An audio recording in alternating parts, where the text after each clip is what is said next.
Да, смешно. Цел монолог имам заборавено. И работев на Бауштеле. Јутоа на попат на кај Германија заглавивме 3 дена на свадба во Србија. После обично кога се гледам на филм Анастасија, морам да читам во преводот да видам што сум зборувал. Моите алати беа Абштамфе, сум снимал на турски, а не знам турски. Сум снимал на француски, а не знам француски. Како се вика пеперутка на германски? Шметалинг. Ајде, кажете го, бе молам.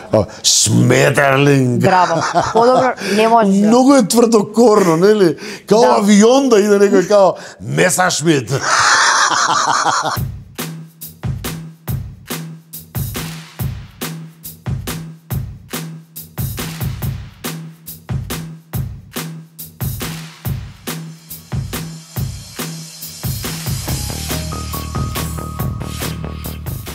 Здраво, дечки, денеска се наоѓам во МНТ. На моје огромно задоволство, денешен мој гостин е Тони Михајловски. Здраво, Тони Михајловски, како сте? Здраво, Анастасија, добро, како си ти? Супер, ви благодарам многу што одвоевте време за да може мало интервју да направиме, за да може малку подобро да ве запознаеме. Ми беше задоволство да одвојам време. Како ти е тебе во Македонскиот народен театар? Како се чувствуваш? Многу ми е убаво, нели тука имам и секоја недела часови, навистина многу ми се допаѓа и многу сум среќна што сум тука. Да, но овој дел на театарот не си го видела до сега, така? Не сум го видела. Како мислиш, како ти се допаѓа Македонскиот народен театар како зграда, како изгледа? Па многу е убаво, многу е големо, многу некако има нешто така убаво, само кога ќе влезеш некако се чувствуваш така освилен, како не знам како да го кажам тоа, мене многу ми се допаѓа. Има нешто божествено во него, Да, нели? тоа, Некој да. Дивајн има во него. Да. Има уметноста е таква, она е наистина божествена работа. Да, најпрво сакам малку повеќе да зборуваме за вашето детство, ме интересира малку повеќе. Може. Еве на пример Многу одамна беше тоа. Па добро, да, ама мислам дека може да се сеќавате, нели? Се сеќавам. Супер. Еве, вие кои имавте 12 години, што сакавте да бидете? Дали од тогаш више се интересиравте за театар, за сцена, тоа све? Од 9 години тргнав да одам во драмска секција, нешто слично како нашето школа, нели? Само што тогаш ги викаа драмски секции и беа во главно во некои пионерски домови на култура, но тоа е еден друг систем каде што имаше нели покриеност на тоа да младите луѓе имаат каде да одат. И сега имаат, меѓутоа на друг начин. И од 9 години одам во драмска секција. Сум идел и во играорна, оно што е со народни танци и такви работи, не ме привлекло многу, едно 6-7 месеци. Некои други работи сум тренирал као гимнастика, меѓутоа ова е глумата кога ја открив, кога се запиша во драмска секција, престанав се друго да правам. Некако тоа не знаев дека ќе станам актер. Секогаш имав можеби некои сомнежи за тоа дека е тоа нешто тешко, дека не може секој да стане актер. Можеби во еден период сум размислувал дури да станам полицаец, доктор, војник, нели као и секој машко што размислува Брус Ли, Карате Кид, такви некои работи. Меѓутоа актерството ми дојде така како некој след до моите тинеџерски години, до 19 години јас се занимавав со актерство, одев во некои секции во Куманово, во градот, не сум од Скопје, нели? Јас сум од друг град. И некако дојде следствено, моите другари решија да се запишат на факултет, ми вика, ај дојди со нас, и така се случи тоа, се запиша. Да, баш интересно. Вие рековте, нели не сте од Скопје. Кога се преселивте тука? 88 година дојдов да студирам во Скопје и од тогаш сум во Скопје. Што студиравте? Факултет за драмски уметности. Да, добро, окей. Да. Факултет, јас за друго не бев, Анастасија, ништо друго најверојатно не ме привлекуваше, бидејќи на Факултетот за драмски уметности ја најдов и својата слобода. Да.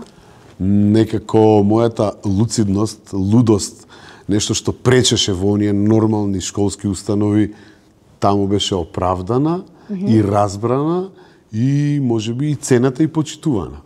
Да. Така да мислам дека не би студирал ништо никогаш и да се вратам 100 пати, само тоа.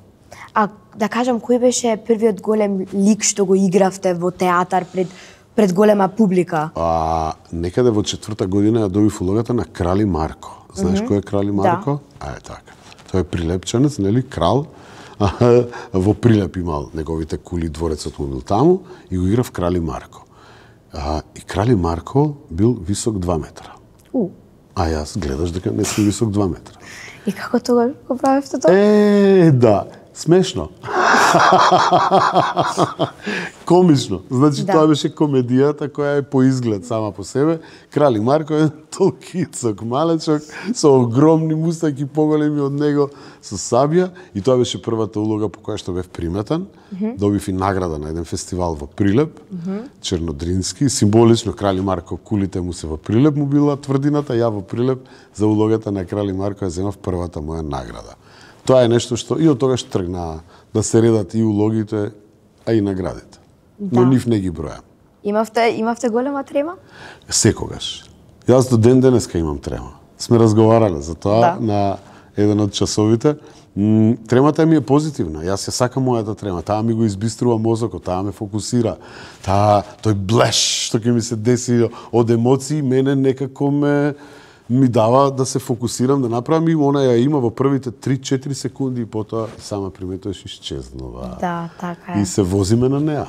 Она е тука секогаш. Ја не се плашам од неа, не и дозволувам само да ме нападне премногу, да ме завладее. Да.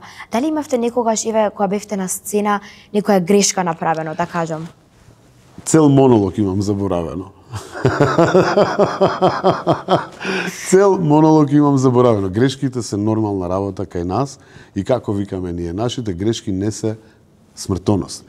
Да. Не се опасни. Значи, од нашиот некажан збор, пропуштена реплика, погрешена сцена, никој нема да умре. Не сме ние ниту хирурзи, ниту пилоти, ниту некоја друга одговорна, нели, функција. Тоа нас не прави неодговорни, ние мораме одговараме кон публиката за квалитет и за такви работи, нели, но тоа е друга одговорност. И од грешките може да се родат и убави работи кај нас. Да. Сега јас на една представа требаше да кажем цел монолог на Игор Џамбазов. И излегов и не ми текнуваше ниту еден збор. Јас го знам идеално, може би сега би можела една третина да кажам, иако беше пред 27-8 години, ова. И целата атмосфера беше малце никаква, игравме во некој хол, публика, галама, се пресоблакавме, не гледаа луѓе и малку може би бев изреметен од тоа. И си молчевме, испивме една флаша вода. Ниеден збор не му кажав, требаше да му дадам чек и од тој чек после да се развие драмата. Јас излегов у еден момент, само се гледавме со Игор, викавме. И он ми викаше, да? Ја му викав, да. Ми вика, не, а? Не. И тоа беше диалогот, да, не. Јас излегов, се случуваат грешките. Да. Се случува и да промашиш реплика, најнормална работа е тоа. И треба да се навикнеш на нив, но има една тајна, публиката никогаш не го знае текстот. Да, и за тоа исто зборувавме. И они уствари не знаат дека е грешка, освен ако ти не покажеш дека е грешка. Ако покажеш, ако се закочиш, ако се здрвиш, нели, и ја потенцираш, хинтираш на грешката. Така да само преку грешката се продолжува понатаму. Да, еве јас на пример живеам во Германија. Јас слушав дека вие едно време дури сте биле во Германија, ќе може Аба натурлих. Не постои Балканот што во еден момент не отишол у Германија да се ги види роднините. Ich bin Ausländer, 3 Monats. Ich bin auch Ausländer. Wir sind beide. И работев на Baustelle. Baustelle, Garten- und Landschaftsbau. Градини и дворни земјишта. Браво, окей. Добро. Средувавме, нели, оние плочки редевме. Требаше да работам како студент со еден роднина во Германија. И меѓутоа на попатна кај Германија заглавивме 3 дена на свадба во Србија. Добро. Па јас бидејќи, знаеш, не постои глумец кој не работел како келнер. Добро. Може би знаеш дека и меѓу холивудските глумци е тоа дека работеле како келнери и дур дошле до вистинската аудиција. И јас, пошто исто работев како келнер, како тинеџер, на таа свадба бев 3 дена келнер, меѓутоа работата што требаше да работам исчезна во Германија и ме препорачаа на Baustelle да работам. Нема никаков проблем. Работев, супер беше. Моите алати беа Абштамфе. И ред други лопати, копачи и такви слични работи. Многу убаво си поминав, одно одлично искуство за мене. Научив да дзидам камен во тоа време. Добро. Да, од работата не сум се срамил никогаш. И Германија ми е одлично искуство. Навистина тогаш сватив што значи да живееш во систем, да си однапред ти е одредено, нели, што ќе се развива, безбедноста е на едно поинакво ниво, сигурноста каде ќе одиш, кон што ќе се развиваш, нема многу осцилации, освен ако ти не одбереш да биде поинако. Инаку системот нуди ова, ти само исполни ги условите. Супер искуство ми беше. Ми понудија дури да работам на крајот, као капо ке те направам, нели? Капото ми доаѓа, мајне капо. И кажи го, како се вика да сакам да те запослам овдека, да ти понудам работа, викам, јас студирам. Што студираш ти? Викам, шаушпилер. Се смееше човекот многу, дека еден глумец, нели, тука дошол да работи на пауштеле. Да. Но добро, тоа е балканството, нели, у тоа време беше така. Во кој град бевте? Во близина на Штутгарт, тоа е, нели, тоа се некои парчиња од Штутгарт, Корнтаун, Мюншинген. Мислам дека добро го кажав. Да, супер. Да. Може германец да правиме од вас? Би сакал да научам германски, многу тежок јазик. Да. Како се вика пеперутка на германски? Шметалинг. Ајде, кажете го, бе молам. Шметерлинг. Браво. Подобро, не можеш. Многу е тврдокорно, нели? Као авион да иде некој као Месершмит.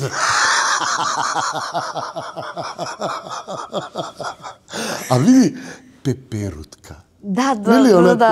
Butterfly. Шметерлинг. Иде као да напаѓа. Иде Шметерлинг со 2 митралеза. Така е, да, не, навистина е така. Да, малце убав јазик е у секој случај, меѓутоа многу е, нели, тврд, таков, и има многу долги зборови. Мислам.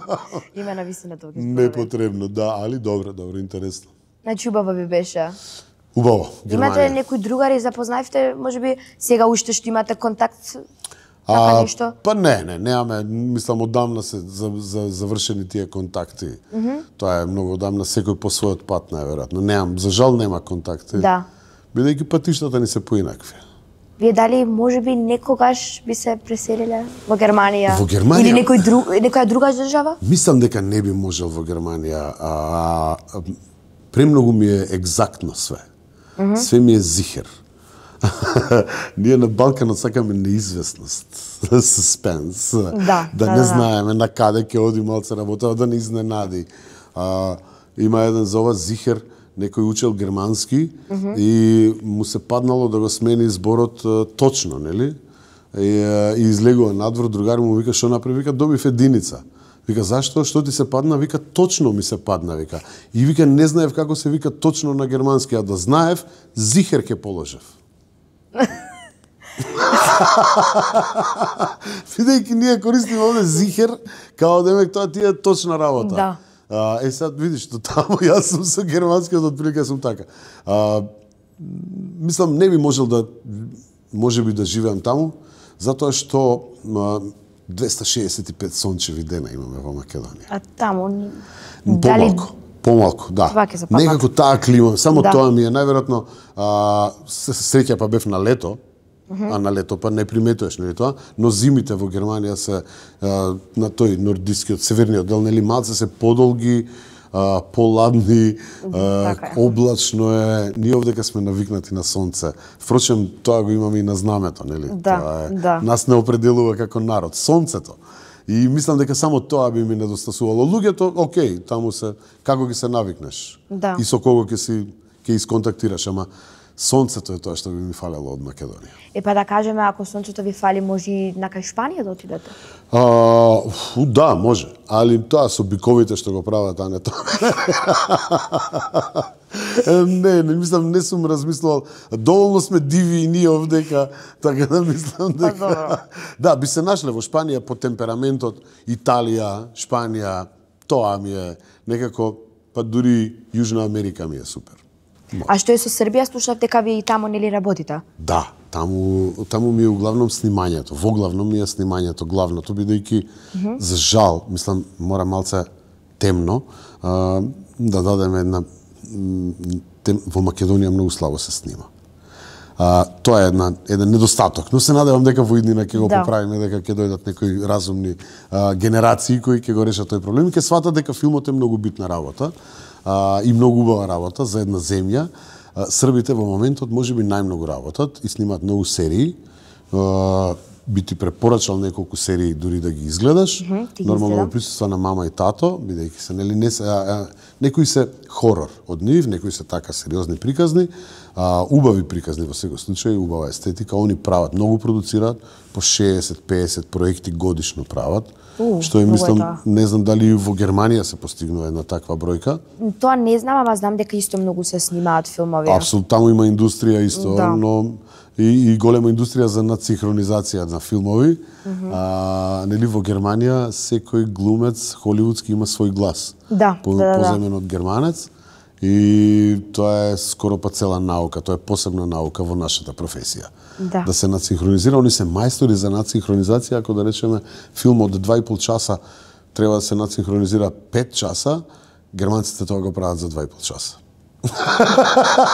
Добро, тоа јас не сум го знаела, ама сега нешто ново и јас. Навистина се не постои таква машинерија за надсинхронизација како германската. До боја, ако е Роберт Де Ниро, мора да е приближна бојата, начинот на говорење се тоа на германски, да звучи као Роберт Де Ниро да научил германски. Тоа е тој систем што го зборевме. И да, Србија снимаат многу серии, таму работиме и не само јас, има и други колеги кои навистина мислам снимаат веќе полого и колешки. Таму во Србија отворени се србите, имаат премногу работа, сите нивни глумци се ангажирани и тогаш почнуваат да ангажираат од околината, тоа сме ние овој регион, што кажува за една нели широко градност, една големина на луѓе као да ги земеме и другите да малку да видат како изгледа тоа. И тоа е супер. Им благодарам многу за тоа. Ама се надевам, нели, од друга страна дека и кај нас овде ќе почне такво нешто да се прави. Да. Бидејќи филмот мора да има покрај уметничка и пропагандна функција. Тоа му е намената пред се да промовира нешто, некоја земја, некој народ, менталитет, начин на размислување, култура, јазик. Преку филмот ги поминуваш сите граници, тоа е уметноста, нели? Да. Која што е незапирлива. Искачаш од школката. Од школката, своја во малата земја, нели, па ќе се прошириш, па ќе видат и другите како си, што си. Вие нели снимате, како што кажавте, во Србија, дали вие тогаш морате српски да зборувате, например? Апсолутно. Значи знаете и српски? Да, учам, сум снимал на турски, а не знам турски. Сум снимал на француски, а не знам француски. Па како тоа сте го? Седнуваш и учиш. Седнуваш и учиш, ми ги пишуваат на кирилица, на турски речениците. Играв во еден филм Добалчак, си го гледала? Не сум го гледала. Ке го гледате, Добалчак, македонски во филм на Столе Попов, јас играм таму турчин, кој што зборува турски и француски и лош македонски. После, обично, кога се гледам на филм Анастасија, морам да читам во преводот да видам што сум зборувал. Бидејќи многу ретко играм македонец. Тоа е нешто што ми е како некое проклетство можда, ама учам на кирилица ќе ми ги напишат. Играв турски во тој Добалчак, па дојдоа едни турци од Истанбул што снимаа серија во Битола, па ме земаа да играм во турска серија, мислејќи дека сум турчин, ама после кога дознаа дека не сум турчин, пак ме земаа. Оти си го учев на кирилица ќе ми ги напишат и јас си ги учев со лектор нормално до тебе. Да. Впрочем, јазиците се богатство и мислам дека штета што не сум учел повеќе јазици, очигледно ми оди тоа, но ја не сум посветил доволно внимание кога сум бил на твои години, јас сум можел. Така да имаш време да што повеќе јазици научиш, тоа поубаво, верувам. Да. Сега, например, што сакам да ви прашам, што е за вас полесно, да кажам, да снимате филмови или да бидете на театар? Нема ништо лесно. Да се игра во театар или да се снима филм. Да се игра во театар е еден поинаков процес.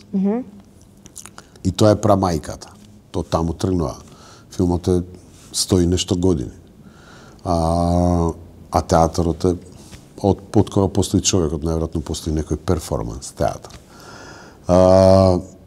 Процесот во театар трае 3, 6, 9, 12 месеци припрема, зависи како ќе се заглави. и таму се анализира, се оди, се чита, се посадува улогата, па таа има време да израсне, бидејќи е долг процесот да се дојде до резултатот. Кај филмот, зависно каква припрема имате, кај нас многу, пак ќе кажем, ретко се снима, ама таму кај што се снима нема некоја посебна припрема за филмот, како во Холивуд, колегата 6 месеци јавал, година дена бил самурај, вежбал, не знам, за да изгледа тоа како што треба. Кај нас месец дена претходно ќе ти го дадат сценариото, ќе го добиеш и толку имаш време да го научиш. На снимање на сет може да се промени, инстантот се бара на снимање и знаеш како викаме ние на снимање. Еве, ако сега го погрешиме, ќе го снимиме уште еднаш. Ако го погрешиме, пак ќе го снимиме еднаш, уште еднаш, 20 пати ќе го снимиме и ќе извадиме едно точно, така? Да. Овие 19 ќе ги фрлиме. Публиката не ги гледа тие 19. Она го гледа само ова и мисли дека ние сме го снимиле од прва. Што викаат кај нас? И ќорава кокошка ќе убоде зрнце. Значи, дури ако е слепа кокошката, ќе клука и ќе убоде зрнце. Да. Во театарот тоа не е така. Таму мораш на вистина да го убодеш зрнцето и бидејќи доаѓа публика и те гледа, и театарот има една ексклузива. Доаѓаш и гледаш живи луѓе. Да. Тебе, потта им ја гледаш. Ги слушаш како дишат, ги гледаш како чекорат. Живи се, тука се. Ова гледаме слики. Да. Снимени некогаш, некаде, така? И тоа пак ќе кажам, повторени 2-3 пати филмовите, секој филм има најмалку 2-3 тейка, но не, да не ја разбиваме илузијата, нели? Мислам дека театарот е попредизвикувачки, ама филмот останува за вечност. Театарот исчезнува на фотографии, можеби, така да не би можел да одлучам што е полесно, и двете се тешки, и двете се лесни. Уствари, ако ја сакаш работата што ја работиш, ти нема да работиш ниту еден ден. Да. Така? Така е. Ја имам чувство дека не работам, него мислам не ја подценувам мојата работа. Уживам кога го работам ова. Работиме по 12 сата, снимаме филм, тоа е 12 часа. Пробите имаме, денеска имавме проба од 10 до 1. Па после тоа ќе имаме од 7 до 10 вечер проба пак. Значи тоа се 6 сати проба. Ако имаш представа, умеѓу време 2-3 сата играш представа. Многу е тоа од еднашка. И ама не чувствуваш замор. Да. Затоа што најверојатно уживаш у тоа. Да. Ти благодарам многу што одвоевте време за да можам да ми направам едно интервју и се надевам. Онака ние се гледаме секоја недела. Се гледаме ние на час, сега како ти благодарам и на тебе. Без проблем. Се надевам дека ќе како се вика, ќе уживаат и гледачите, оние што го гледаат у нашиот разговор. Да, баш беше интересно. Да, супер. Научивме нешто ново за вас. Чао, дечки! Чао, чао!